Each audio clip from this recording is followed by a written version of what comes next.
ഇടുക്കി ജില്ലയിലെ law range മേഖലകളിൽ ശക്തമായ വേനൽ മഴയിലും കാറ്റിലും വ്യാപക നാശനഷ്ടം. മുട്ടം കരിക്കുന്ന ഭാഗങ്ങളിൽ മരങ്ങൾ കടപുഴകി വീണും വൈദ്യുതി തൂണുകൾ തകർന്നും ഗതാഗതം തടസ്സപ്പെട്ടു.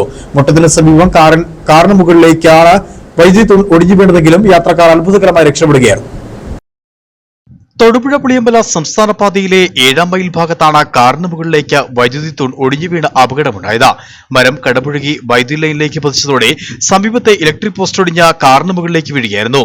അപകട സമയത്ത് വൈദ്യുതി ബന്ധം വിച്ഛേദിക്കപ്പെട്ടതിനാൽ വലിയ ദുരന്തമാണ് ഒഴിവായത്.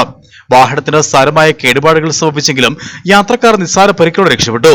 സംഭവത്തെ തുടർന്ന് സംസ്ഥാന പാതയിൽ മണിക്കൂറുകളോളം ഗതാഗതം തടസ്സപ്പെട്ടു. മുട്ടം പോലീസും മൂലമറ്റത്തു നിന്നുള്ള അഗ്നിരക്ഷാസേനയും KSEB ഉദ്യോഗസ്ഥരും സ്ഥലത്ത് നടത്തിയ പരിശ്രമത്തിനൊടുവിലാണ് ഗതാഗതം പുനഃസ്ഥാപിച്ചത്.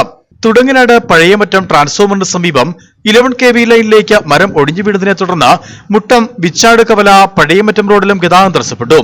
തുടങ്ങനാട് മഞ്ഞക്കുന്ന് ഭാഗത്ത് കൂറ്റൻ ആഞ്ഞിലിമരം വീടിന് മുന്നിലേക്ക് കടപുഴകി വീണ നാശനഷ്ടം സംഭവിച്ചിട്ടുണ്ട്.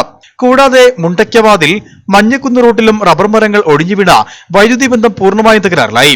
മേഖലയിൽ പലയിടത്തും കൃഷിനാശവും റിപ്പോർട്ട് ചെയ്തിട്ടുണ്ട്. Idukki vision news, Thodupuzha.